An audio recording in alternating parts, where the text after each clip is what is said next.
Hello मेरे प्यारे बच्चों, क्या हाल चाल। बढ़िया साहब। उम्मीद है मेरे प्यारे रसगुल्ले एकदम मजे में होंगे और तैयारी भी एकदम लाजवाब तरीके से चल रही होगी। आपकी तैयारी को और भी बेहतर बनाने के लिए फिर से हम हाजिर हुए एक मजेदार वीडियो के साथ।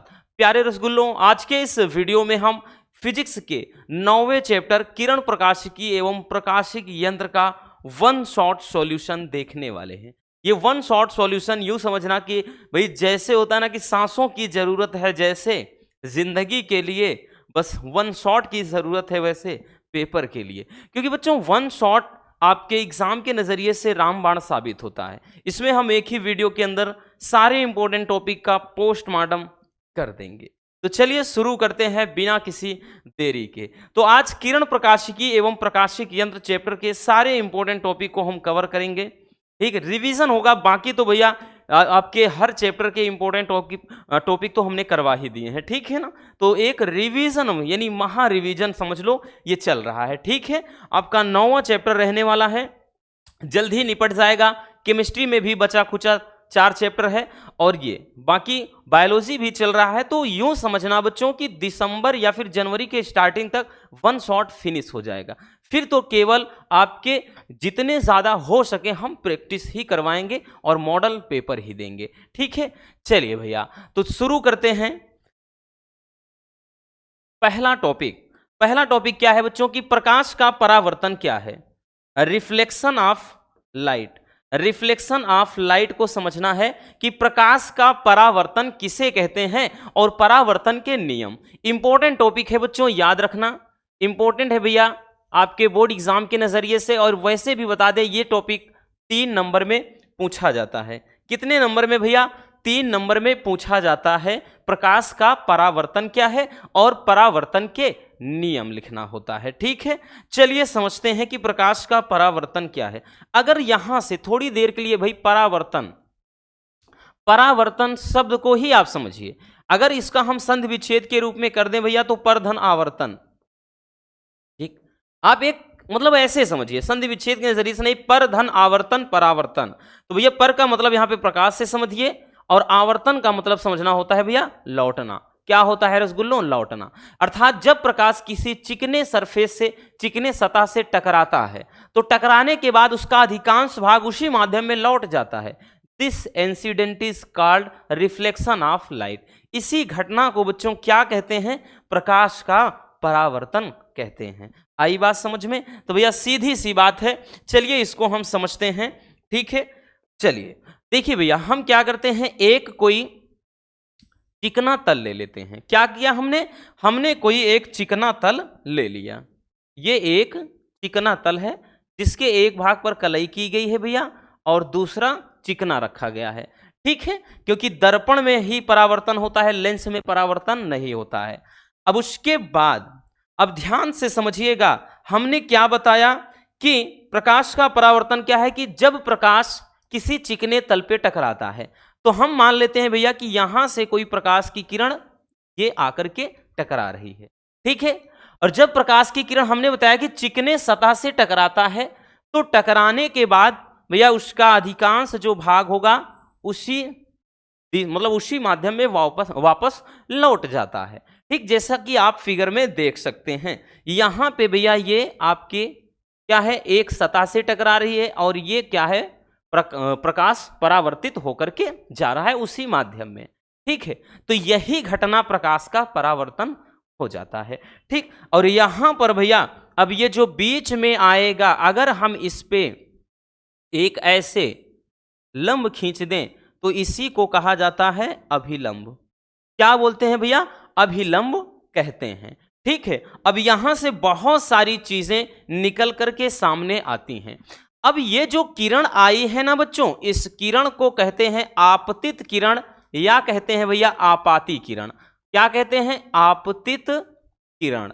ठीक है, आपतित किरण कह ले बबुआ या फिर इसी को आपाती किरण कहा जाता है। और दूसरी वाली जो है भैया इसको चाहे परावर्तित किरण कह लें, हाँ परावर्तित ही होगा, ये केवल परावर्तित किरण। ठीक, ये परावर्तित किरण है। और जिस बिंदु पर ये मिल रहे हैं भैया इसको बोलते हैं, अगर इसको नाम देना चाहें तो ये होता है आपतन बिंदु। क्या होता है? आपतन बिंदु होता है। ठीक है, अब यहां पे भैया जो आपतित किरण है और ये जो लाइन है इसको नाम दिया गया है अभिलंब। ये क्या होता है? अभिलंब है। ठीक, ये अभिलंब है। अब आपतित किरण और अभिलंब के बीच में एक कोण बन जाता है। इस कोण का मतलब का नाम क्या है? आपतन कोण। क्या है बबुआ? आपतन कोण है। ठीक है, आपतन कोण। इसको दर्शाते हैं भैया किससे? आई से। ठीक है, किससे? आई से। अब यहां पर जो परावर्तित किरण है और अभिलंब के बीच ये जो कोण बन रहा है इसको कहते हैं परावर्तन कोण। क्या कहते हैं बच्चों? परावर्तन कोण कहते हैं। ठीक है, परावर्तन कोण, और इसको दर्शाते हैं आर से। तो ये इतना चीज आपको याद रखना है। ठीक है, अब यहां से भैया प्रकाश का परावर्तन तो हमने समझ लिया कि जब कोई प्रकाश, जबकि नहीं भैया, जब कोई प्रकाश, ठीक है, यहां पे जब कोई प्रकाश या जब प्रकाश किसी चिकने तल पर गिरता है। ये चिकना, ये क्या है? ये एक चिकना सतह है। ठीक है, ये एक चिकना सतह है, चिकना तल है भैया, या चिकना सतह कह लें।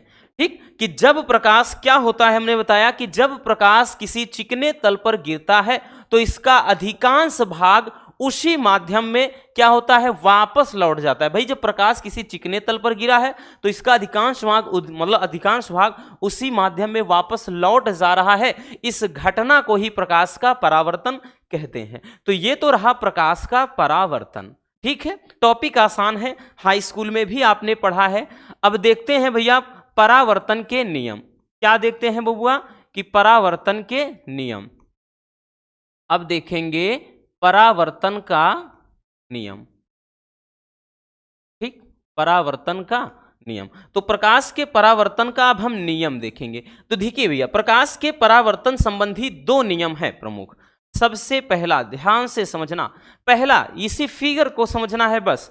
पहला नियम होता है कि आपतित किरण और ये परावर्तित किरण, आपतित किरण, परावर्तित किरण और ये अभिलंब तीनों एक ही तल पे होते हैं। कहां पे मिल रहे हैं? आपतन बिंदु पर। तो आपतित किरण, अपवर्तित किरण और परावर्तित किरण और अभिलंब अगर देखें तो भैया ये यहां पर भी, या ये भी यहां पर और ये भी यहां पर, सब यहीं पर यानी आपतन बिंदु पर, यानी कहां पे मिल रहे हैं? आपतन बिंदु पर। ठीक है, तो पहला नियम हो जाता है क्या चीज? कि आपतित किरण, आपतित किरण कौमा परावर्तित किरण, आपतित किरण कौमा परावर्तित किरण तथा अभिलंब कहां पे है? यानी आपतन बिंदु पर, तो डायरेक्टली लिख लेते हैं तथा अभिलंब, अभिलंब तीनों, तीनों एक ही तल में, एक ही तल में होते हैं।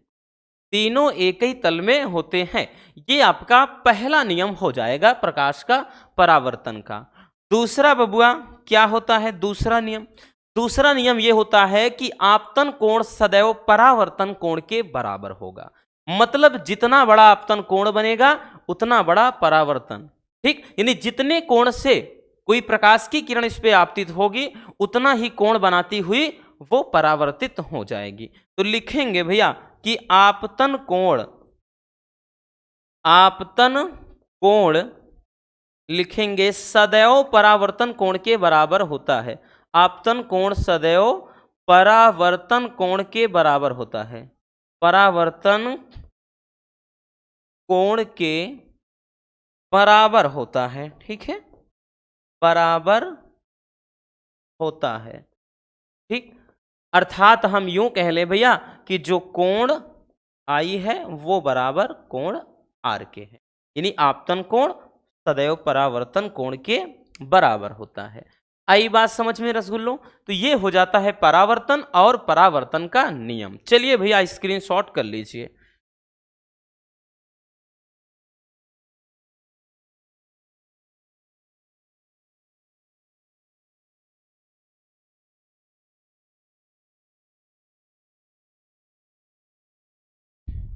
हो गया बच्चों। चलिए अब चलते हैं भैया नेक्स्ट टॉपिक की तरफ। अगला देखते हैं। अगला है कि दर्पण की वक्रता, त्रिज्या तथा फोकस दूरी के बीच में क्या संबंध होता है। ठीक है, इसका डेरिवेशन भी कराए हैं, बट यहां पे संबंध ज्यादातर पूछा जाता है शॉर्ट में, क्योंकि ऑलरेडी इसमें इंपॉर्टेंट वाले टॉपिक इसमें 4 से 5 डेरिवेशन टाइप के और प्रकाशिक यंत्र वाले ऑलरेडी हैं, तो ये सब डेरिवेशन नहीं पूछता। ठीक है, और वैसे भी ये संबंध सबसे ज्यादा पूछा जाता है, तो ये भी मोस्ट इंपॉर्टेंट टॉपिक है, याद रखना। ठीक, ये बहुविकल्पी में भी पूछता है, 1 नंबर में पूछता है, 2 नंबर में भी पूछ लेता है। ठीक है, दर्पण की वक्रता, त्रिज्या तथा फोकस दूरी के बीच क्या संबंध होता है। ठीक है, ध्यान से देखिएगा कि जब दर्पण मतलब क्या होता है, जब दर्पण का द्वारक ठीक वक्रता त्रिज्या की अपेक्षा छोटा हो, दर्पण का द्वारक क्या हो, वक्रता त्रिज्या, यहां पे द्वारा लिखा है तो द्वारक, द्वारक रहेगा ये नहीं, जब दर्पण का द्वारक वक्रता त्रिज्या की अपेक्षा छोटा हो तो दर्पण की जो फोकस दूरी है वो वक्रता त्रिज्या की आधी हो जाती है।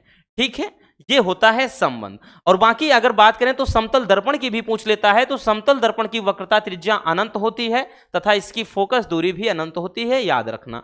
ठीक है, यहां पे क्या बोला कि भाई जब कह रहा है कि जब दर्पण का द्वारक वक्रता त्रिज्या की अपेक्षा छोटा हो, तो ऐसे केसेस में कह रहा है कि जो फोकस दूरी होगी, ऐसी अवस्था में जो फोकस दूरी होती है भैया, फोकस जो दूरी होती है वो वक्रता त्रिज्या की आधी होती है। जो फोकस दूरी होती है वो वक्रता त्रिज्या, वक्रता त्रिज्या की क्या होती है, ये जो फोकस दूरी होती है वक्रता त्रिज्या की आधी होती है।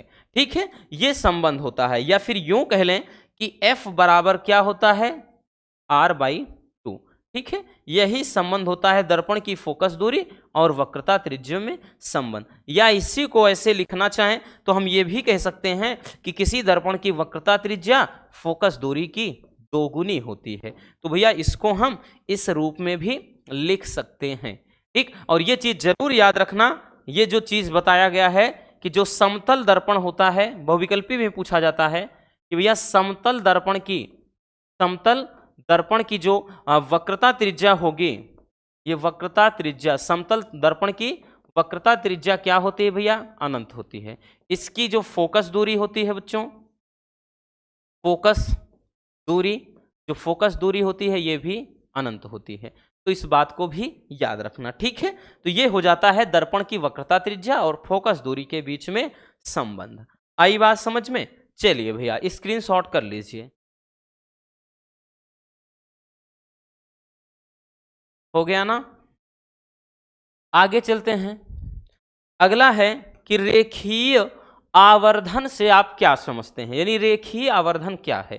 ठीक है, रेखीय आवर्धन क्या है, इसकी परिभाषा लिखना है।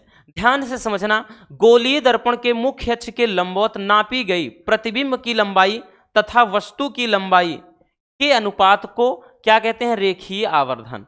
ठीक, जैसे ध्यान से समझिए इसको, कोई ये दर्पण है, इसके सामने भैया हम कहीं पे यहां पे वस्तु रख देते हैं।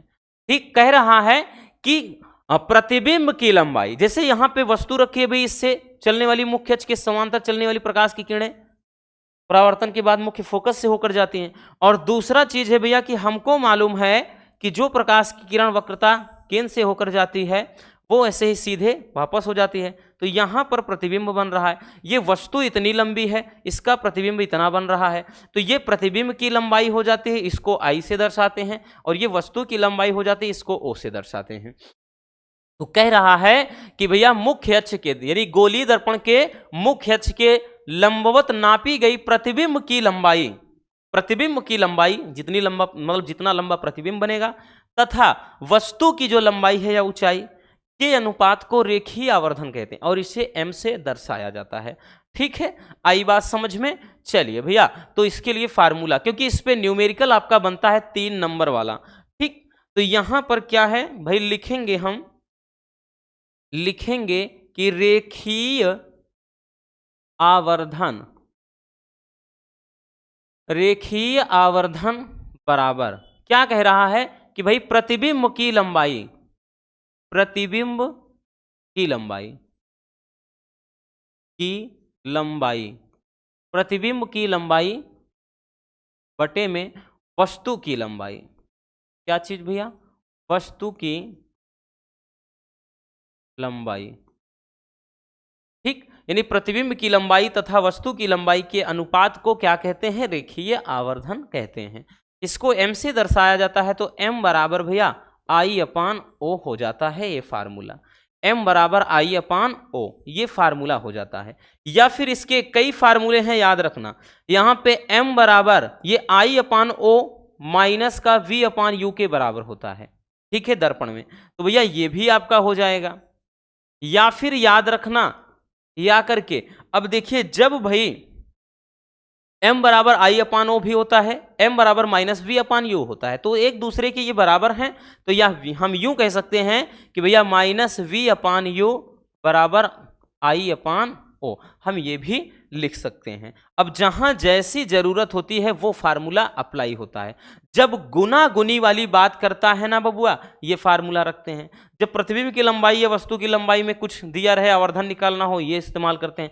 जब यहाँ पे वस्तु और भाई दर्पण से वस्तु और प्रतिबिंब की दूरी भी दी रहे और लंबाई भी दिया रहे उनमें से कोई एक, तब ये फार्मूला अप्लाई करते हैं। तो याद रखना ये 3 फार्मूले इस्तेमाल इसमें होते हैं, ठीक है। चलिए भैया स्क्रीनशॉट कर लीजिए।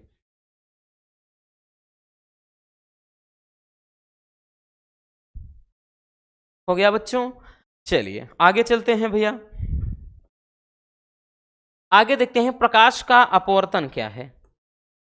Refraction of light. Reflection of light प्रकाश का परावर्तन होता है। अब प्रकाश का अपवर्तन, देखिए परावर्तन दर्पण में होता है, ठीक है। और दर्पण का सूत्र भी याद रखना, जो डेरिवेशन में पूछता है, दर्पण का सूत्र हमने नहीं देखा है, तो डेरिवेशन तो देखा है। दर्पण की सूत्र की बात करें 1/f बराबर 1/v प्लस 1/u, ये भी लास्ट में हम बताएंगे, परेशान ना रहो, ठीक है। ये दर्पण का सूत्र होता है। हाई स्कूल में ये सारी चीजें आपने ऑलरेडी पढ़ा है, ये भी कोई नया टॉपिक नहीं है, बट ये भी इंपॉर्टेंट है, याद रखना। वो इसलिए बच्चों क्योंकि भैया ये सब इंक्लूड नए हुए हैं। जैसे पूरा ये तो था, हालांकि ये तो था, बट जो प्रकाश का परावर्तन है, यानी गोली, वो क्या कहते हैं, हाँ गोली, जो आपका क्या होता है, अवतल पृष्ठ होता है, उसके लिए पूरा क्या करना है, जो पूरा प्रतिबिंब का बनना, फिर उसके बाद दर्पण सूत्र, परावर्तन, परावर्तन के नियम, ये सारी चीजें क्या है, नई इन्वॉल्व हुई हैं, इसलिए इंपॉर्टेंट है, ठीक। तो प्रकाश का अपवर्तन क्या है और इसके भी नियम, इसके नियम ज्यादा इंपॉर्टेंट हैं। अब प्रकाश का अपवर्तन, अपवर्तन का मतलब लौटना, परावर्तन देखिए अपवर्तन का मतलब क्या होता है, लौटना नहीं, एक पृष्ठ से दूसरे पृष्ठ में या एक माध्यम से दूसरे माध्यम में प्रवेश कर जाना। बट परावर्तन में क्या होता था, प्रकाश लौट जाता था। यहां प्रकाश लौटेगा नहीं, बल्कि एक माध्यम से दूसरे माध्यम में प्रवेश कर जाएगा, ठीक है। चलिए फिगर के माध्यम से समझते हैं। जैसे भैया हम क्या ले लेते हैं, हम ले लेते हैं बबुआ एक पृष्ठ। अब की बार ये पारदर्शी पृष्ठ है। कैसा है बबुआ, ये अब की बार एक पारदर्शी पृष्ठ है, पारदर्शी है, ठीक। और एक तरफ हम जैसे मान लेते हैं कि भैया ये मान लेते हैं कि है क्या है, तो यहां पे हम वायु ले लेते हैं। ये एक माध्यम है वायु और ये एक माध्यम है कांच, ठीक है, कांच। ये एक सघन मतलब विरल माध्यम है इसमें, क्योंकि वायु में कण दूर दूर होते हैं और ये कांच में जो अणु होते हैं वो पास पास होते हैं, तो ये सघन माध्यम है, ये विरल माध्यम है। और ये हमने एक पारदर्शी पृष्ठ ले लिया। अब ध्यान से समझिएगा कि प्रकाश का अपवर्तन किसे कहते हैं, बस सुनने की जरूरत है, समझने की जरूरत है, रटना नहीं है। जब प्रकाश, अब की बार क्या होगा भैया, कि जब प्रकाश क्या होता है भैया, एक माध्यम से दूसरे माध्यम में प्रवेश करेगा, तो क्या होता है कि अपने मार्ग से, ध्यान देना, अपने मार्ग से थोड़ा विचलित हो जाता है। ध्यान दो बच्चों, ये सीधा नहीं गया, इसको ऐसे जाना चाहिए था तो सीधा जाता, बट ये क्या है, थोड़ा इधर झुक आया है, ठीक है। अब बच्चों यहां से ध्यान से समझिएगा, ये एक किरण आई है और यहां पे ये किरण प्रवेश कर रही है।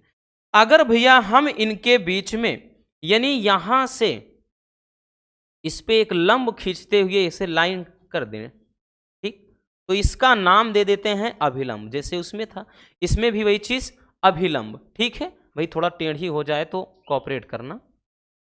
बट ये सीधा ही होता है, टेढ़ा नहीं होता है। ठीक है, ऐसे। ठीक, अब देखिए भैया, अब यहां पर बच्चों कि जो ये किरण आई हुई है, जो किरण आ रही है, इसका नाम क्या रखेंगे बच्चों? तो इसका नाम रख देंगे भैया, क्या रख देंगे बच्चों? तो इसका नाम हो जाएगा आपतित किरण या आपाती किरण। आपतित किरण क्या कहेंगे? आपतित किरण। अब उसके बाद जो किरण भाई ये जा रही है, इसका नाम क्या हो जाएगा? अपवर्तित किरण। अब की बार ये अपवर्तित किरण कहलाएगी, परावर्तित नहीं, अपवर्तित किरण। ठीक है, अपवर्तित किरण। अब बच्चों यहां पे भैया ये जो आपकी भाई लंब खींचा है, इसका नाम तो अभिलंब ही होगा, अभिलंब होगा। ठीक, परावर्तन के जैसे ही सेम है, बट वहां पर चिकना तल होता था, माध्यम में उसी में लौट जाता था प्रकाश। अब की बात ये पारदर्शी माध्यम होगा। जैसे भैया इधर वायु है, ये कांच, यूं समझना कि वायु और कांच के बीच में एक लेयर है, एक परत है, तो भैया ये प्रवेश डायरेक्टली कर जाएगा। तो यहां पे दो माध्यम अलग अलग हो गए हैं। ठीक, अब यहां पे इतनी चीजें आपने समझ लिया। अब इसके बीच ध्यान देना कि आपतित किरण और अभिलंब के बीच में एक कोण बनेगा बबुआ, उस कोण का नाम क्या रखा जाएगा? तो ये तो आपतन कोण ही रहेगा। क्या रहेगा? आपतन कोण। तो बबुआ इसका नाम तो आपतन कोण ही रहेगा। इसको अपन किससे दर्शाएंगे? आई से ही। अब यहां पे ध्यान देना बच्चों, यहां पर भी क्या है? अब की बार अभिलंब और आपतित किरण के बीच में एक कोण बनेगा, इसका नाम क्या हो जाएगा? तो इसका नाम अब की बार भाई अपवर्तन कोण हो जाएगा, आर से दर्शाएंगे। और अब की बार इसका नाम रखेंगे क्या चीज भैया? यहां पे इधर लिख देते हैं अपवर्तन कोण। अपवर्तन कोण, क्योंकि अपवर्तन हो रहा है तो अपवर्तन कोण हो जाएगा। ठीक है, और ये तो आपका वही बिंदु है, आपतन बिंदु ही कहलाएगा। ठीक, अब ध्यान से समझना, यहां पे ये पूरे घटना आप समझ गए होंगे। क्या कुछ था? आने वाली किरण को आपतित किरण, जाने वाली किरण को अपवर्तित किरण। जो अभिलंब, इसमें लंब डाला गया है अभिलंब, और आपतित किरण और अभिलंब के बीच बना कोण आपतन कोण, अपवर्तित किरण और अभिलंब के बीच बना कोण अपवर्तन कोण होता है। ठीक, अब यहां पे समझने का भाई आपको समझना है कि मतलब अपवर्तन क्या है। तो अपवर्तन किसे कहते हैं बच्चों? कि जब प्रकाश एक पारदर्शी माध्यम से दूसरे पारदर्शी माध्यम में प्रवेश कर जाए, जैसे वायु से कांच में प्रवेश कर रहा, क्योंकि ये भी एक पारदर्शी माध्यम, ये भी एक पारदर्शी माध्यम है।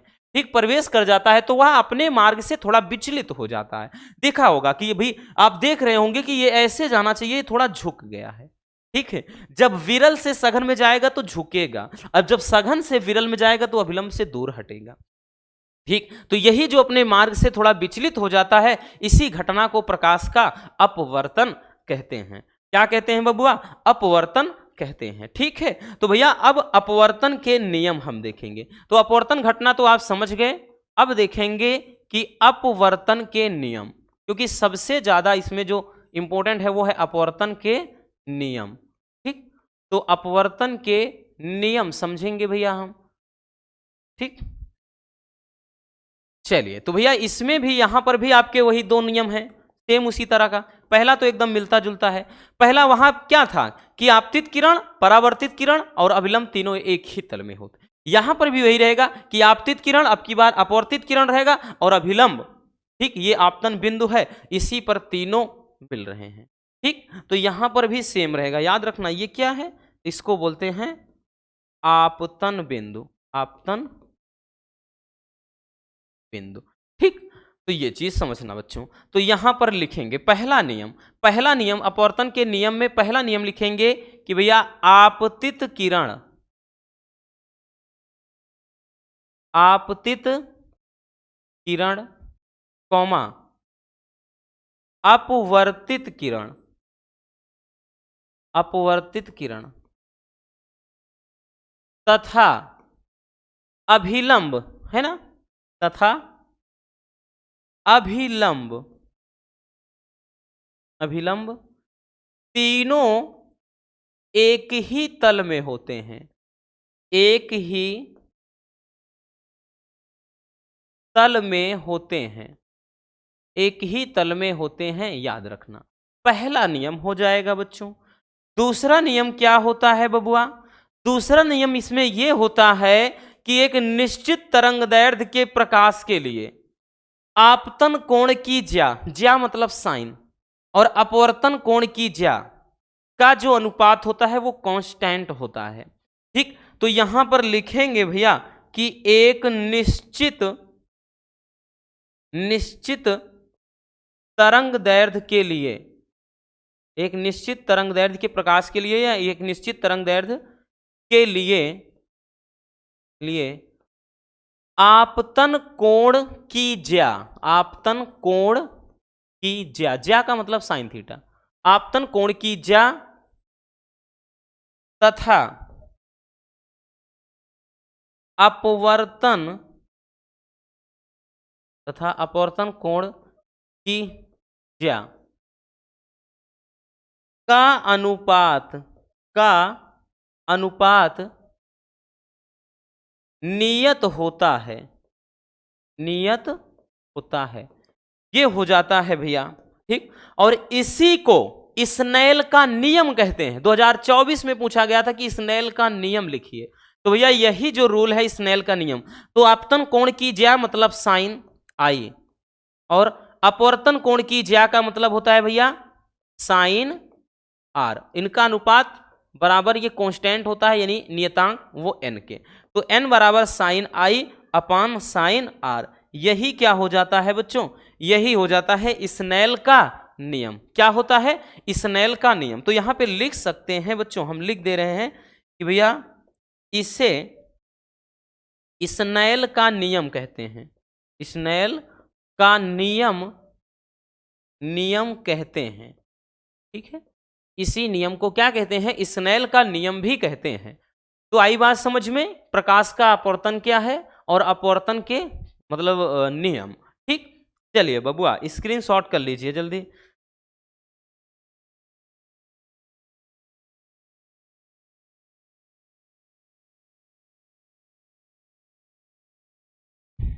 हो गया?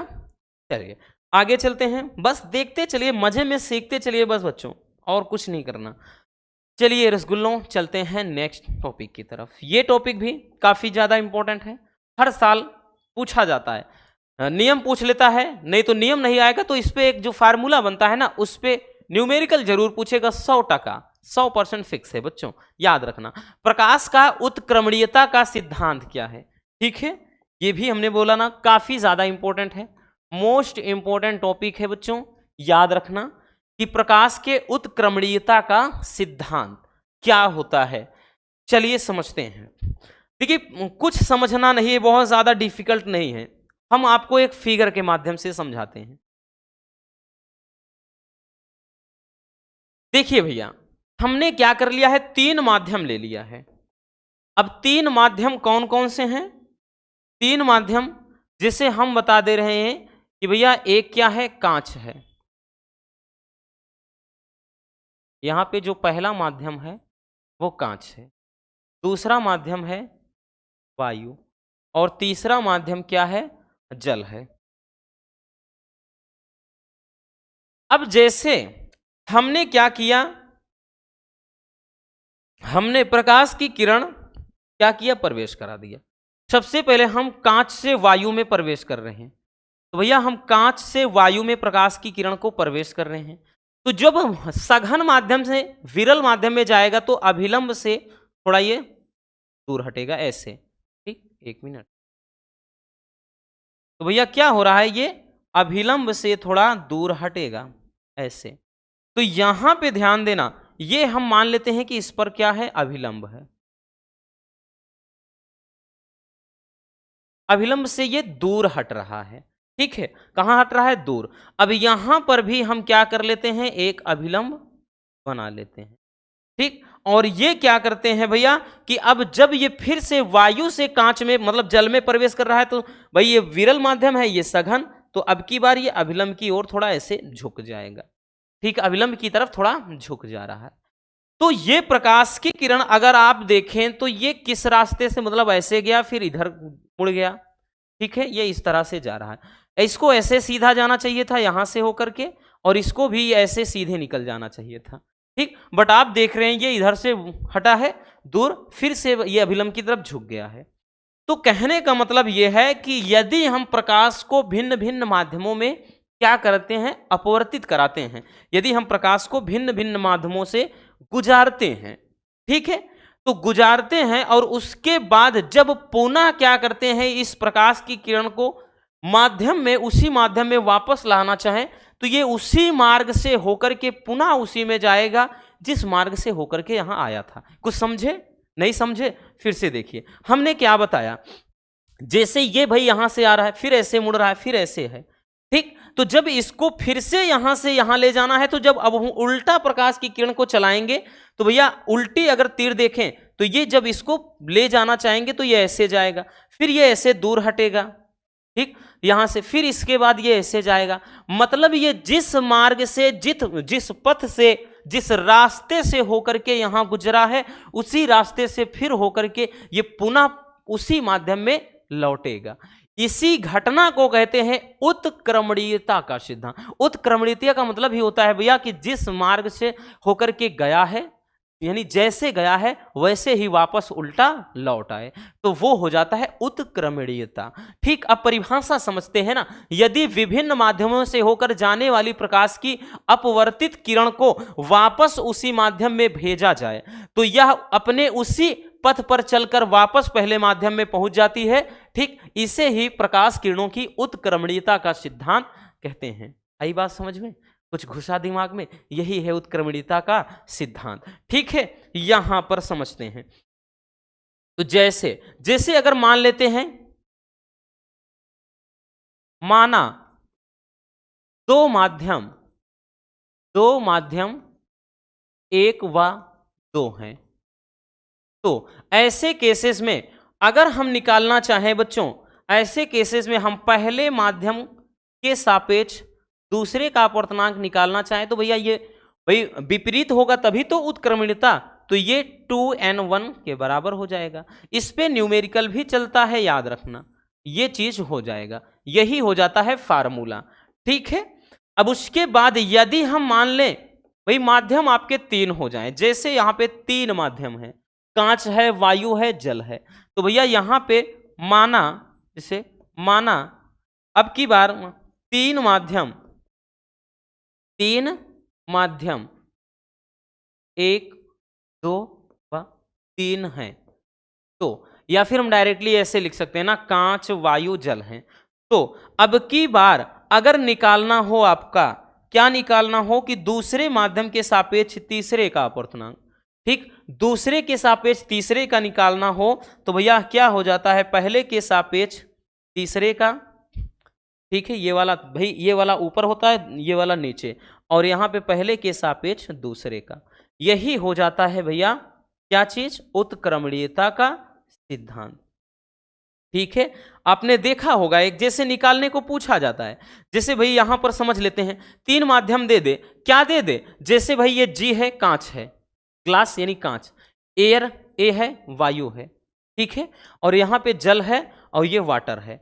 तो यहां पे अगर AnW का मान पूछ ले, यानी वायु के सापेक्ष कांच का अपवर्तनांक, वायु के सापेक्ष जल का अपवर्तनांक पूछ ले, तो करते क्या है, क्या करते हैं, तो हम यही लिखेंगे भैया कि कांच के सापेक्ष सबसे पहले हम जल का अपवर्तनांक, यानी कांच के सापेक्ष जल का अपवर्तनांक, और कांच के सापेक्ष वायु का अपवर्तनांक, कांच के सापेक्ष वायु का। तो इस तरीके से, यानी यही फार्मूला बनता है ऐसे। ठीक है, ऐसे फार्मूला बनता है, आपको पता होगा भैया, इस पे न्यूमेरिकल भी बनते हैं बच्चों, तो वहीं से ये चीज बना है। ठीक है ना, याद रखना। तो इस तरह से निकाला जाता है, ये होता है उत्क्रमणीयता का सिद्धांत। ठीक है, बहुत ज्यादा डिफिकल्ट नहीं है, याद रखना। चलिए जल्दी से स्क्रीनशॉट कर लीजिए।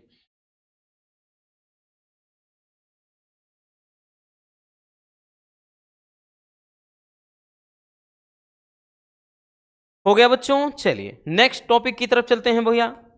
अगला टॉपिक देखते हैं बच्चों। नेक्स्ट है कि क्रांतिक कोण क्या है, क्रिटिकल एंगल क्या होता है। क्रांतिक कोण किसे कहते हैं? वेरी सिंपल, बहुत ही सिंपल सी परिभाषा है। क्रांतिक कोण किसे कहते हैं? हाई स्कूल में भी आपने पढ़ा होगा कि सघन माध्यम में बना वह अपतन कोण जिसके लिए विरल माध्यम में बने अपवर्तन कोण का मान 90 अंश हो जाता है, उस कोण को कहते हैं क्रांतिक कोण। पूर्ण आंतरिक परावर्तन और क्रांतिक कोण आपको अच्छे से समझाया था, ठीक है, जब हम एक एक टॉपिक वाइज चल रहे थे तो वहां भी समझाया था।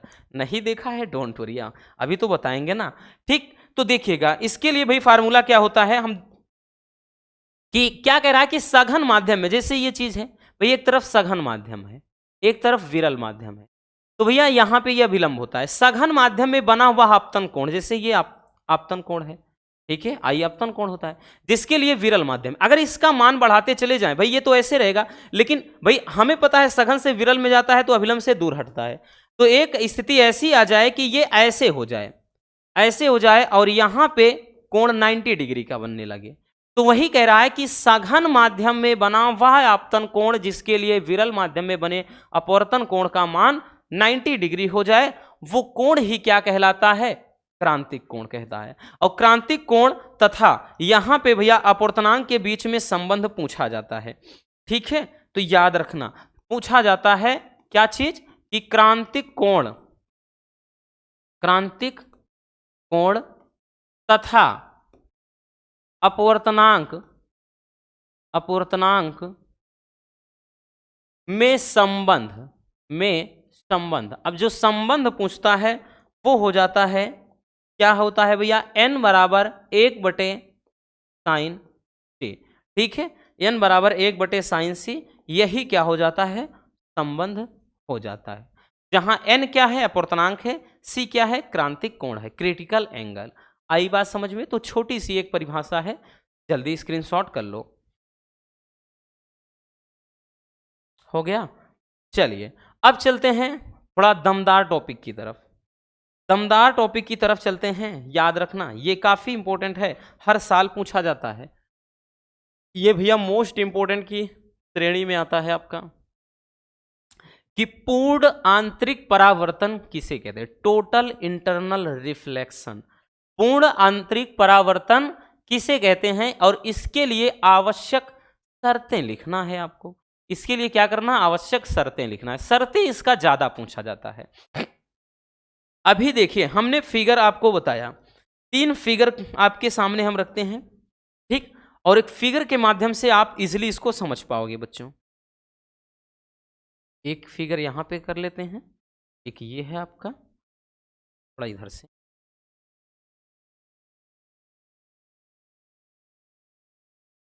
अब देखिए भाई ये मान लेते हैं क्या है? अभिलंब है, ठीक है, सभी में ये अभिलंब है। अब यहां पे हम क्या करते हैं भाई? सघन माध्यम ले लेते हैं, ठीक है, ये सब में सघन माध्यम है, सघन है, और नीचे क्या है भैया? नीचे विरल होता है। नीचे कौन सा है?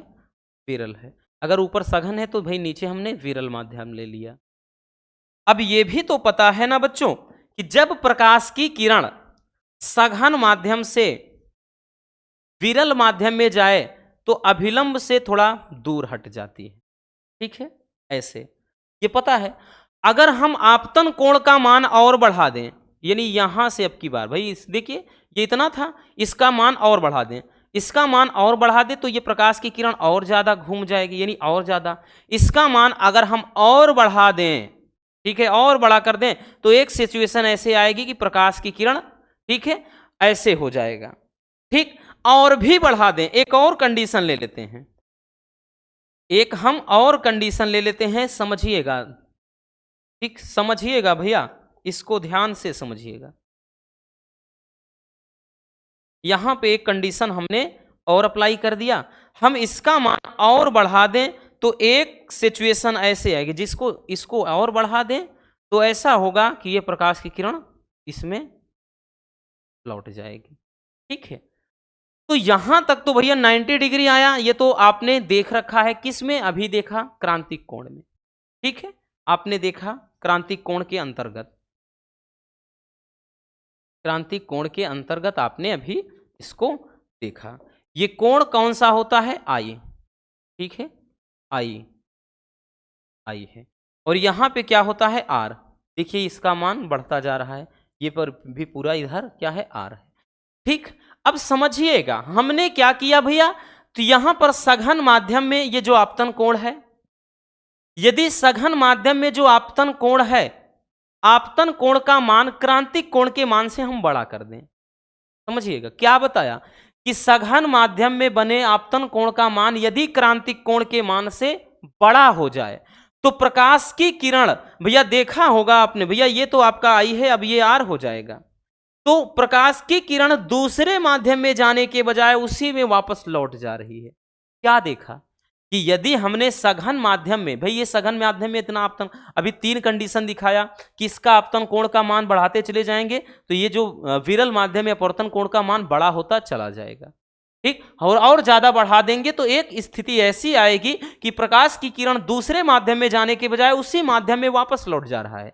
तो यहां पर अब परिभाषा समझना कि यदि सघन माध्यम में बने आपतन कोण का मान क्रांतिक कोण के मान से बड़ा हो जाए, ये नहीं कह रहा है कि भैया आपतन कोण जो आई है इसका मान ठीक क्रांतिक कोण यानी C से बड़ा हो जाए, तो ऐसी सिचुएशन में प्रकाश दूसरे माध्यम में जाने के बजाय उसी माध्यम में वापस लौट जाता है, यानी उसी माध्यम में देख रहे हैं वापस लौट जाता है। अब भाई जब उसी माध्यम में वापस लौटेगा तो इस घटना को क्या कहते हैं, परावर्तन। तो यहां पर पूरी तरह से ये लौट रहा है, इसीलिए इसे पूर्ण आंतरिक परावर्तन कहते हैं, यानी टोटल इंटरनल रिफ्लेक्शन बोलते हैं। ठीक है, तो यही चीज भाई क्या हो गया, प्रकाश का पूर्ण आंतरिक परावर्तन होता है।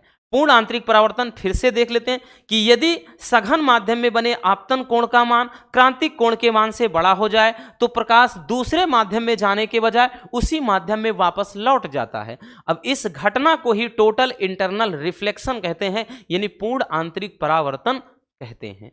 अब पूर्ण आंतरिक परावर्तन के लिए भैया 2 शर्तें हैं।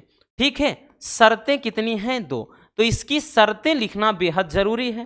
भैया पहली शर्त क्या है, पहली शर्त क्या है कि प्रकाश सघन माध्यम से विरल माध्यम में जा रहा हो, तभी तो अभिलंब से दूर हटेगा ना।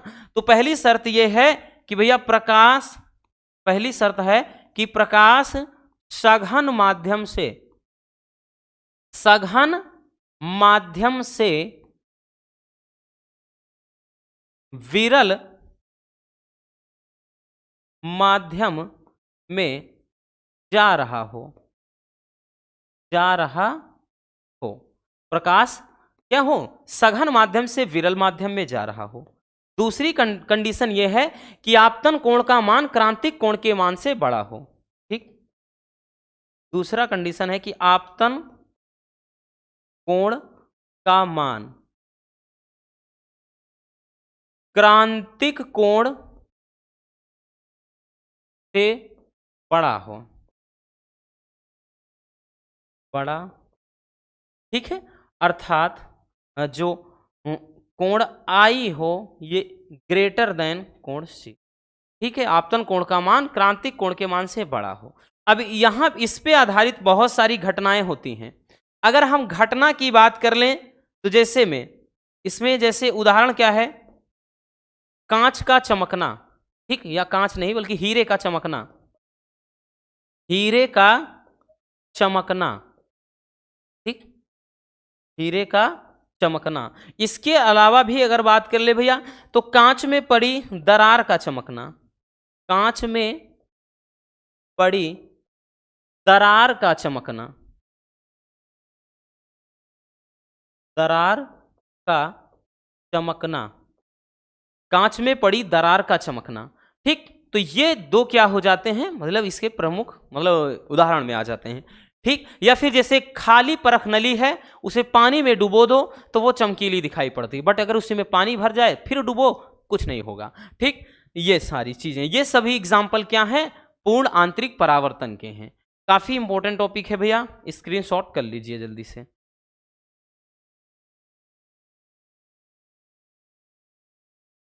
हो गया ना बच्चों, चलिए आगे चलते हैं भैया।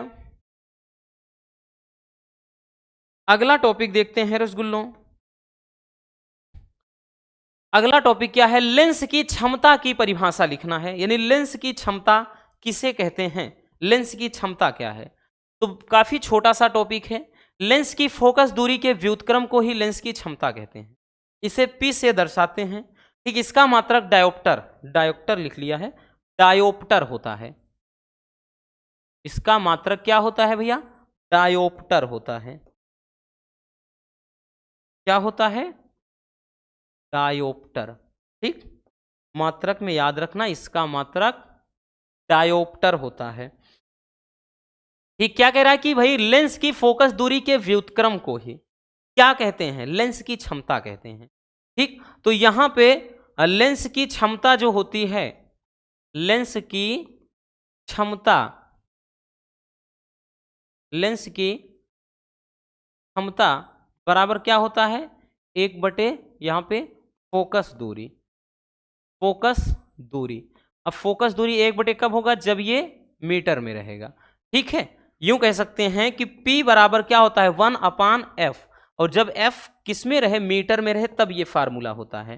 ठीक है, यानी दिया रहेगा क्वेश्चन में, या करके हम इसको ऐसे भी लिख सकते हैं भैया, या P बराबर 100/f कब रहेगा? जब f सेंटीमीटर में दिया रहा हो, तो भैया आपका P बराबर 100/f चलता है, क्योंकि एक भाई मीटर में 100 सेंटीमीटर होते हैं।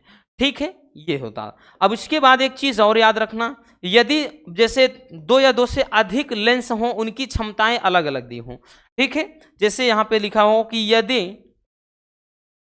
जैसे लेंस की क्षमताएं, क्षमताएं मान लेते हैं 3 लेंस हैं भैया, P1 P2 P1 P2 व P3 हैं, तो संयुक्त लेंस की क्षमता P बराबर क्या हो जाएगा? P बराबर हो जाएगा भैया P1 plus P2 plus P3, और होगा P4 हो जाएगा, और जाएगा P5 हो जाएगा। तो ये चीज ध्यान देना, अगर कई लेंस हैं उनकी क्षमताएं अलग अलग दी हों, तो भैया ये चीज होता है। और बाकी इसका जो मात्रक होता है, लेंस की क्षमता का जो मात्रक है, वो क्या होता है? डायोप्टर। यानी इसको किससे दर्शाते हैं भैया? D से। ठीक है, लेंस की जो क्षमता का मात्रक होता है वो डायोप्टर होता है। आई बात समझ में? चलिए स्क्रीनशॉट कर लीजिए।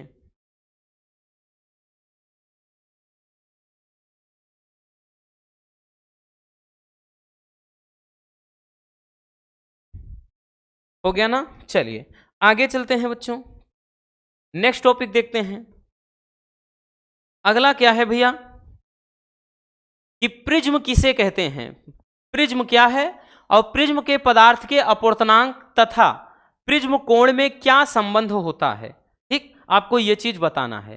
तो प्रिज्म किसे कहते हैं, और प्रिज्म भाई परिभाषा कभी कभार पूछता है 1 नंबर में, बट बच्चों ये जो संबंध पूछता है या तो 5 नंबर का आएगा या तो 1 नंबर में आता है। यानी डायरेक्टली फार्मूला पूछता है 1 नंबर में, डेरिवेशन पूरा आएगा तो 5 नंबर में। ठीक है, चलिए समझते हैं प्रिज्म क्या है। तो भैया प्रिज्म के एक ट्राइंगल के आकार का होता है ये। ठीक, प्रिज्म क्या है? एक ट्राइंगल, जैसे ये वाला जो हिस्सा होता है इसी को प्रिज्म कोण कहते हैं ये। ठीक, तो प्रिज्म क्या है? तो ये प्रिज्म है, इसी तरह से दिखता है, इसी तरह से इसका शेप होता है, आकार होता है। तो प्रिज्म क्या होता है? एक ऐसा पारदर्शी माध्यम है जो किसी कोण पर झुके हुए 2 समतल पृष्ठों के बीच क्या होता है? स्थित होता है, या 2 पृष्ठों से घिरा होता है। ठीक है, इन पृष्ठों को अपवर्तक पृष्ठ कहते हैं, और इसके बीच जो बना ये कोण है इसी को प्रिज्म कोण या अपवर्तक कोण कहते हैं। समझ में आई बात? क्या बताया भैया? लिख देंगे कि प्रिज्म एक ऐसा पारदर्शी माध्यम होता है, यहां मध्य लिखा है, माध्यम होता है जो किसी कोण पर झुके 2 समतल पृष्ठों से घिरा होता है। इन पृष्ठों को अपवर्तक पृष्ठ तथा इनके बीच बने कोण को अपवर्तक कोण कहते हैं या प्रिज्म कोण कहते हैं। अब इसके लिए भैया जो संबंध होता है वो जरूरी है, तो हम लिखेंगे कि लिखेंगे यहां क्या लिखेंगे भैया कि प्रिज्म के पदार्थ के अपवर्तनांक का सूत्र, प्रिज्म के पदार्थ के अपवर्तनांक का सूत्र, प्रिज्म के पदार्थ के अपवर्तनांक का सूत्र। तो भैया इसका जो फार्मूला होता है वो हो जाता है बच्चों n बराबर क्या होता है कि sine a plus delta m/2 upon क्या होता है भैया, साइन A/2 ये हो जाता है। ठीक है, ये संबंध याद रखना, काफी ज्यादा पूछा जाता है। जहां पर भैया ये भी अगर आप थोड़ा ध्यान दें, जहां पर ये I पूरा A प्लस डेल्टा M/2 के बराबर होता है पूरा, और ये जो R होता है R बराबर ये A/2 होता है, क्योंकि कभी कभार आपतन कोण और अपवर्तन कोण ऐसे अलग अलग पूछ लेता है, तो I बराबर ये फार्मूला याद रखना। ठीक है, ये I के बराबर पूरा ये सूत्र याद रखना, और ये R के बराबर, बाकी आपका मेन तो यही है भैया। ठीक, जहां पर N क्या है, जहां पर भैया N क्या है, सब चीजें ध्यान से समझिएगा। N क्या है, अपवर्तनांक है। ठीक, डेल्टा M क्या है, अल्पतम विचलन कोण है, अल्पतम विचलन कोण या न्यूनतम विचलन कोण कह लें, विचलन कोण है। ठीक है, और उसके बाद A क्या है, तो A है प्रिज्म कोण। क्या है भैया, प्रिज्म कोण है। ठीक है, आई बात समझ में आपका, बाकी तो बच्चों यहां पे सारी चीजें हो गई। ठीक, तो ये हो जाता है प्रिज्म के पदार्थ के अपवर्तनांक का व्यंजक। आई बात समझ में। चलिए बबुआ स्क्रीनशॉट कर लीजिए, हो गया ना भैया। चलिए चलते हैं नेक्स्ट टॉपिक की तरफ। अगला क्वेश्चन क्या है कि वर्ण विक्षेपण से आप क्या समझते हैं, वर्ण विक्षेपण किसे कहते हैं और वर्ण विक्षेपण का कारण क्या है। यह भी 2023 में क्वेश्चन आया था। ठीक है, 24 में भाई वर्ण विक्षेपण अकेले पूछा था, कारण नहीं पूछा था, बट यहां पे कारण भी जानना बेहद जरूरी है। ठीक, तो फिर से हम एक बार प्रिज्म बना लेते हैं, फिर से हम एक बार प्रिज्म बना लेते हैं। ठीक है,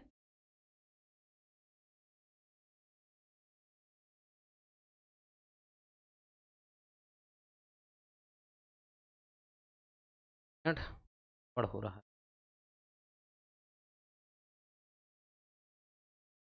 क्या बन रहा है भाई, आज तो लगता है बनने के मूड में ही नहीं है प्रिज्म, है ना, नखरा दिखा रहा है ये, जिसे प्रिज्म बन गया। ठीक, बड़ी मशक्कत करनी पड़ गई भाई हमको। यहां पे ये आपको प्रिज्म एक दिख रहा है। ठीक है, अब इस पे भैया यहां पे कोई मान लेते हैं सोर्स है, यहां पे कोई सोर्स है,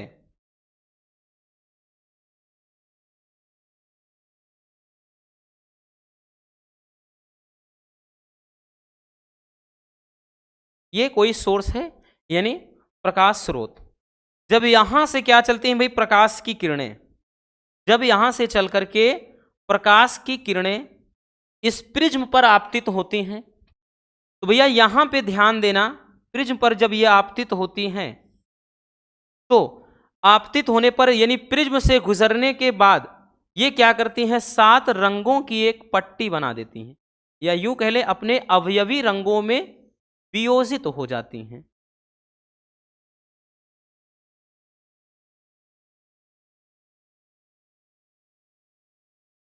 ठीक, अपने अवयवी रंगों में वियोजित हो जाती हैं।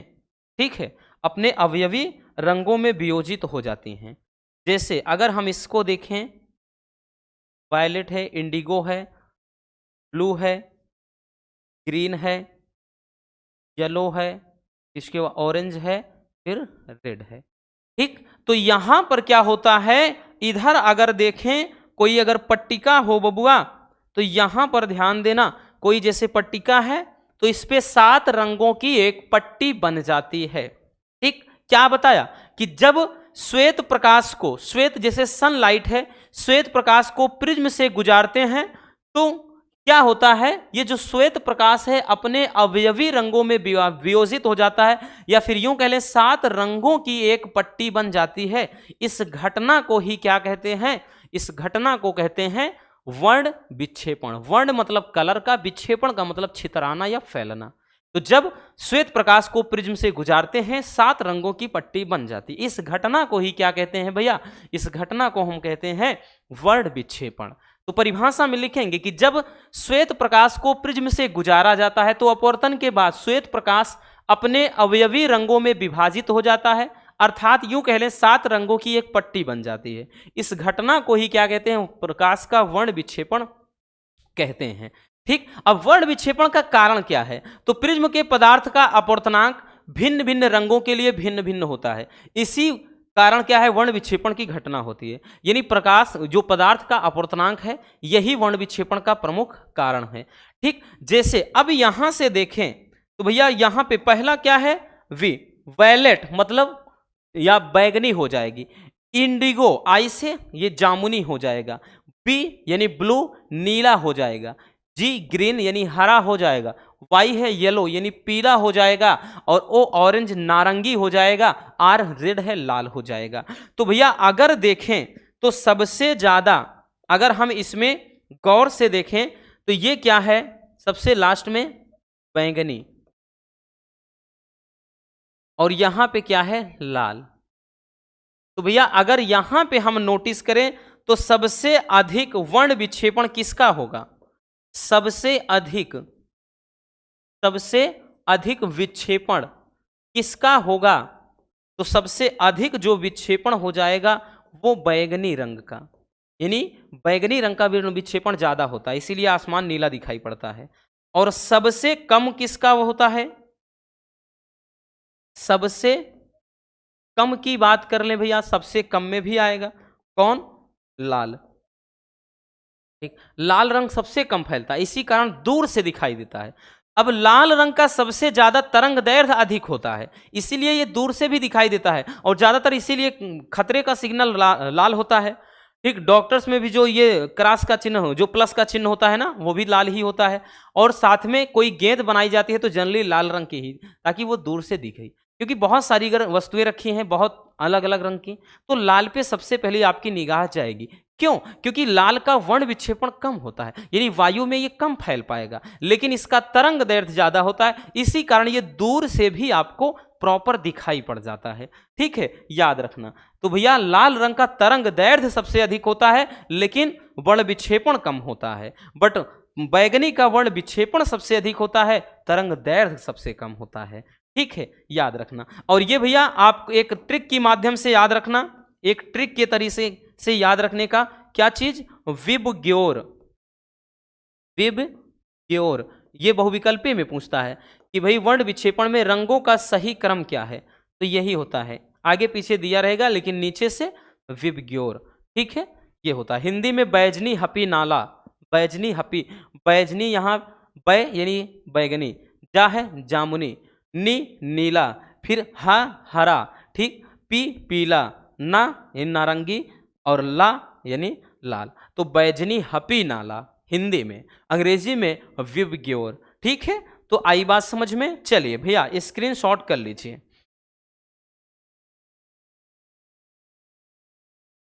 हो गया बच्चों, चलिए चलते हैं नेक्स्ट टॉपिक की तरफ बबुआ। अगला देखते हैं कोणीय विक्षेपण किसे कहते हैं। यह टॉपिक भी काफी इंपॉर्टेंट है। कोणीय विक्षेपण किसे कहा जाता है, ध्यान से समझना। ठीक, प्रिज्म से निकलने वाली विभिन्न रंगों की किरणों में से, अभी प्रिज्म से देखा 7 रंगों की किरणें निकल रही, 7 रंगों की पट्टी बन रही है, तो किरणों में से कह रहा किन्हीं 2 रंगों की निर्गत किरणों के बीच विचलन कोण को क्या कहते हैं, कोणीय विक्षेपण कहते हैं, और इसको थीटा से दर्शाया जाता है। ठीक है, तो यहां पर भाई फार्मूला जो होता है थीटा बराबर, अभी क्या बताया कि जैसे प्रिज्म से भाई आपने गुजारा, अगर आप नोटिस करें बच्चों, तो जैसे हमने प्रिज्म से गुजारा, तो अगर आप देखें तो प्रिज्म से गुजरने के बाद यहां एक ये है, एक ये है, तो मतलब ये वाला तो आपका बैगनी है और ये वाला लाल है। ठीक है, तो इन्हीं के बीच का भाई क्या कह रहा है कि किन्हीं 2 रंग, मतलब किन्हीं 2 रंगों की निर्गत किरणों के बीच विचलन कोण का, विचलन कोण से भाई किससे दर्शाते हैं, तो आपने देखा डेल्टा से, तो भैया डेल्टा, ठीक, क्या हो जाएगा कि डेल्टा ये वी, तो वी हो गया, और माइनस ये डेल्टा, और यहां पे ये आर हो गया। तो इनका जो अंतर होता है यही अंतर कहलाता है, क्या चीज, यही अंतर कहलाता है कोणीय विक्षेपण। बट वी नो दैट हम जानते हैं कि भैया न्यूनतम विचलन की स्थिति में, यानी पतले प्रिज्म के लिए न्यूनतम विचलन की स्थिति में फार्मूला क्या होता है, n-1 इंटू ए होता है। ये न्यूनतम विचलन की स्थिति में होता है। तो इस हिसाब से अगर हम देखें यहां पर, अगर इसमें आप गौर से देखिएगा तो हम थीटा बराबर भैया क्या लिख सकते हैं, यहां पे डेल्टा वी के स्थान पे लिख सकते हैं क्या चीज, NV-1, ठीक है, इंटू का ए। उसी तरह से भैया माइनस लगाएंगे और यहां पर क्या हो जाएगा, इसके स्थान पे NR-1 और इंटू का ए, ये हो जाएगा। ठीक है, अगर आप इसको तिर्यक गुणा कर दें, तिर्यक अगर आप गुणा कर दे तो भैया थीटा बराबर क्या हो जाएगा, तो ये तो भैया NV और माइनस का, ठीक, माइनस का आपका ये एक ही रहेगा। ठीक, या ऐसे करते हैं, एक मिनट, क्या हो गया, देखिए अगर हम इसका गुणा कर दें तो A इंटू NV हो गया, माइनस का ये ए हो जाएगा, फिर माइनस लगाएंगे भैया तो यहाँ पे आपका क्या हो जाएगा, A इंटू NR हो जाएगा। ठीक, और उसके अलावा माइनस का यहाँ पे क्या हो, माइनस और ये वाला माइनस प्लस कर देगा, ये A हो जाएगा। तो A वाला A से कैंसिल हो गया, A वाला A से कैंसिल हो गया। अब अगर देखें तो थीटा बराबर क्या बन गया भैया, यहां पे दोनों में अगर हम देखें तो A कॉमन कर देते हैं तो यहां पे क्या बच गया, NV माइनस NR, ये बन गया और साइड में A हो गया। तो यही क्या हो जाता है बच्चों, यही आपका एक फार्मूला हो जाता है, किसमें, अपूर्णांक के पदों में। किसमें भैया, अपूर्णांक के पदों में। एक मिनट, इसको बॉर्डर थोड़ा देते हैं ताकि हाईलाइट रहे। ठीक है, यही क्या हो जाता है, थीटा बराबर फार्मूला हो जाता है, थीटा क्या है, वर्ण विक्षेपण क्षमता। तो जब अगर विचलन कोण के पदों में रहे तो आप डायरेक्टली ये फार्मूला लगाइएगा, नहीं तो अगर भाई न्यूमेरिकल वगैरह में ज्यादातर भैया आपका दे देगा कि बैगनी रंग का अपूर्णांक कितना है, लाल रंग का अपूर्णांक कितना है, प्रिज्म कोण दे दिया, तो ये वाला फार्मूला अप्लाई करेंगे। आई बात समझ में, तो ये हो जाता है कोणीय विक्षेपण। ठीक है, कोणीय विक्षेपण। चलिए भैया स्क्रीनशॉट कर लीजिए, हो गया ना बच्चों। चलिए नेक्स्ट टॉपिक की तरफ चलते हैं। अगला है कि वर्ण विक्षेपण क्षमता किसे कहते हैं। अब देखिए वर्ण जैसे कोणीय विक्षेपण है, उसी का टॉपिक आगे का है वर्ण विक्षेपण क्षमता। ये फार्मूला भी काफी इंपॉर्टेंट है, इस पे न्यूमेरिकल बनते हैं। ठीक है, तो भैया जब श्वेत प्रकाश को एक पतले प्रिज्म से गुजारा जाता है तो बैगनी तथा लाल रंगों की निर्गत किरणों के बीच कोणीय विक्षेपण तथा मध्यवर्ती किरण के लिए विचलन कोण के अनुपात को वर्ण मतलब क्या कहते हैं, प्रकाश का वर्ण विक्षेपण क्षमता कहते हैं। ठीक, यहां पदार्थ लिखा है, प्रकाश होगा। ठीक है, चलिए भैया इसको दर्शाते हैं ओमेगा से। तो ओमेगा बराबर क्या कह रहा है कि बैगनी तथा लाल रंगों के निर्गत किरणों के बीच कोणीय विक्षेपण, कोणीय विक्षेपण में अभी आपने देखा थीटा से लिखे थे, अपान उसके बाद कह रहा है मध्यवर्ती प्रकिरण के लिए क्या है, विचलन कोण। अब मध्यवर्ती कौन होगा, तो भाई बीच वाला, लगभग बीच वाला होता है पीला, और इसके लिए विचलन कोण तो यहां पे डेल्टा वाई लिख देंगे। ये रेशियो ही क्या कहलाएगा, ये रेशियो ही भैया क्या कहलाता है, आपका वर्ण विक्षेपण क्षमता कहलाता है। क्या कहलाता है, वर्ण विक्षेपण क्षमता। बट इस फार्मूले को अपन एक तरीके से और लिख सकते हैं। इसको कैसे लिख सकते हैं कि ओमेगा बराबर, ओमेगा बराबर, अब यहां पर भैया थीटा के बराबर अभी आपने क्या देखा, तो N V minus N R और यहां पे ए। ठीक, इसी तरह से आप इसके लिए देखेंगे तो एन वाई माइनस का 1 हो जाएगा और यहां पर ए। ठीक, ये ए से ए कैंसिल हो गया, तो यहां पे ओमेगा बराबर क्या आ गया भैया, ओमेगा बराबर N V minus N R और अपान क्या हो जाएगा, एन वाई माइनस का 1। ठीक, यही क्या हो जाएगा आपका एक मतलब फार्मूला हो जाएगा कोणीय विक्षेपण मतलब सॉरी वर्ण विक्षेपण क्षमता हो जाएगा। ठीक है ना, समझ में आया, कोणीय विक्षेपण और यहाँ पे वर्ण विक्षेपण क्षमता। ठीक है, चलिए भैया जल्दी से स्क्रीनशॉट कर लीजिए।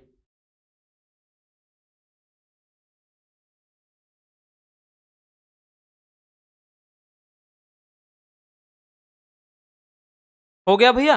चलिए चलते हैं आगे। अगला टॉपिक देखते हैं बच्चों, प्रकाशिक यंत्र की आवर्धन क्षमता से आप क्या समझते हैं। प्रकाशिक यंत्र वाले में बताया था, परिभाषा पूछ लेता है कभी कभार। प्रकाशिक यंत्र की आवर्धन क्षमता क्या है? तो भैया किसी प्रकाशिक यंत्र से बने प्रतिबिंब द्वारा आंख पर बनने वाला दर्शन कोण तथा क्या होता है कि किस मतलब बिना यंत्र के केवल आंख से देखने पर वस्तु द्वारा बने दर्शन कोण के अनुपात को क्या कहते हैं? आवर्धन क्षमता कहते हैं। वही फार्मूला भी आपने देखा होगा, हम जब प्रकाशिक यंत्र में पूरा दर्शा रहे थे तो m बराबर क्या होता है भैया कि बीटा अपान अल्फा, याद है ना, m बराबर बीटा अपान अल्फा। तो ये परिभाषा 1 नंबर में पूछा जाता है, उतना ज़्यादा इंपॉर्टेंट है नहीं भैया, ठीक, लेकिन फिर भी पूछा अगर जा सकता है तो कहीं ना कहीं इंपॉर्टेंट ही, अगर कभी कभार पूछा जा रहा है तो। चलिए स्क्रीनशॉट कर लीजिए। चलिए अब देखते हैं बच्चों इस चैप्टर के हम इंपॉर्टेंट टॉपिक को, इस चैप्टर के इंपॉर्टेंट टॉपिक को। वैसे सारे इंपॉर्टेंट टॉपिक सरल सूक्ष्मदर्शी और उसके बाद संयुक्त सूक्ष्मदर्शी और आपका खगोलीय दूरदर्शी सब में आवर्धन का व्यंजक भी प्राप्त किया है। वही एक बार फिर से हम रिकॉल करते हैं, फिर से रिवीजन करते हैं कि सरल सूक्ष्मदर्शी की आवर्धन क्षमता क्या होती है। सरल सूक्ष्मदर्शी की आवर्धन क्षमता क्या होती है भाई? 2 कंडीशन हर जगह चलती है। पहला कि जब प्रतिबिंब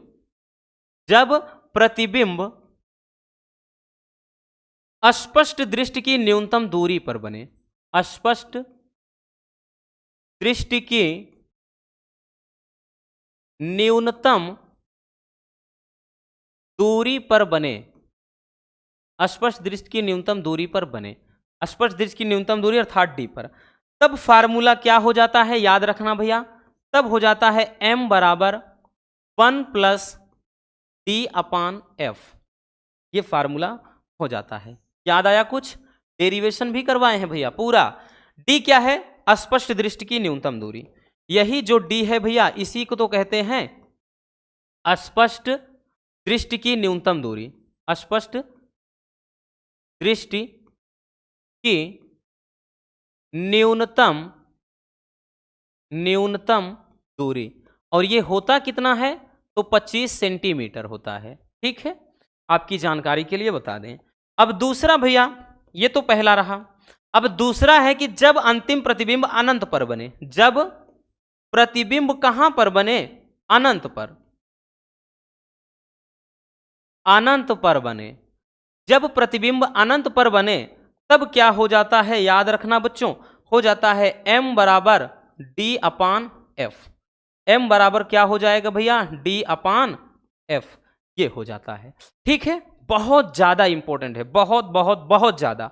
ठीक, क्योंकि इस पे बच्चों आपके न्यूमेरिकल एक जरूर बनते हैं। इस वाले पे तो उतना नहीं, लेकिन खगोलीय दूरदर्शी और संयुक्त सूक्ष्मदर्शी पे न्यूमेरिकल एक 100% है, फिक्स है, 3 नंबर का जरूर बनेगा एक। ठीक, इसलिए भैया दोनों के यानी दोनों सिचुएशन में हम आवर्धन क्षमता याद रखेंगे। चलिए जल्दी से स्क्रीनशॉट कर लीजिए। हो गया ना? चलिए अब अगला देखते हैं। अगला क्या है? संयुक्त सूक्ष्मदर्शी की आवर्धन क्षमता। ठीक, संयुक्त सूक्ष्मदर्शी की आवर्धन क्षमता। तो भैया इसमें भी वही चीज कंडीशन अप्लाई करेंगे। पहला कि जब प्रतिबिंब मतलब अस्पष्ट दृष्टि की न्यूनतम दूरी पर बने, जब प्रतिबिंब अस्पष्ट दृष्टि की न्यूनतम दूरी पर बने, अस्पष्ट दृष्टि की न्यूनतम दूरी पर बने अर्थात 25 सेंटीमीटर दूरी पर। ठीक, जब अस्पष्ट दृष्टि की न्यूनतम दूरी पर बने तब क्या होता है फार्मूला बच्चों? तो m बराबर होता है भैया कि माइनस का v not upon u not कोष्टक में 1 plus D upon F E, D upon F E. ये फार्मूला हो जाता है। ठीक, डी अपान एफ ई होता है। ठीक है, ये हो जाता है जब प्रतिबिंब अस्पष्ट दृष्टि की न्यूनतम दूरी पर बने। अब ध्यान देना, ये क्या होता है v नॉट क्या है, u नॉट क्या है और एफ ई क्या है, इसके बारे में भी तो थोड़ा जानना जरूरी है। ये होता है जहां ओ लगा रहे वो अभिदृश्यक की बात करता है, ई लगा रहे नेत्रिका की। तो भैया ये अभिदृश्यक अभिदृश्यक से प्रतिबिंब की दूरी, प्रतिबिंब की दूरी है। ठीक, ये क्या है, इसको बोलते हैं अभिदृश्यक से वस्तु की दूरी, क्योंकि यू है, अभिदृश्यक से वस्तु की दूरी है। ठीक है, अब उसके बाद एफ क्या है, नेत्रिका की फोकस दूरी। एफओ होता तो भाई हम लिखते वही चीज, अभिदृश्यक या फिर अभिनेत्र उसको बोलते हैं। ठीक, नेत्रिका। ठीक, तो ये नेत्रिका की फोकस दूरी, फोकस दूरी। ठीक है, ये अभिदृश्यक है, तो ये नेत्रिका या फिर अभिनेत्र की फोकस दूरी एफ होता है। समझ में आया? चलिए, अब उसके बाद बबुआ इसमें दूसरी कंडीशन है कि जब प्रतिबिंब अनंत पर बने, जब प्रतिबिंब अनंत पर बने तब आवर्धन क्या होता है? तब आवर्धन में ध्यान देना, पूरा फार्मूला सेम रहेगा, -v0 अपान u0, और यहां पर भाई ये एक हट जाएगा, केवल d अपान एफ हो जाएगा, d अपान एफ। अब की बार ये आपका फार्मूला रहने वाला है। ठीक है, तो ये हो जाता है किसमें, संयुक्त सूक्ष्मदर्शी की आवर्धन क्षमता के लिए फार्मूला। चलिए बबुआ स्क्रीनशॉट कर लीजिए, हो गया ना बच्चों? चलिए भाई अब चलते हैं नेक्स्ट टॉपिक की तरफ। अगला है आपका खगोलीय दूरदर्शी। ठीक भाई, हो गया दो, अब देखते हैं खगोलीय दूरदर्शी। तो यहां पर खगोलीय दूरदर्शी के लिए सबसे पहले कंडीशन क्या है कि जब प्रतिबिंब, जब अंतिम प्रतिबिंब या जब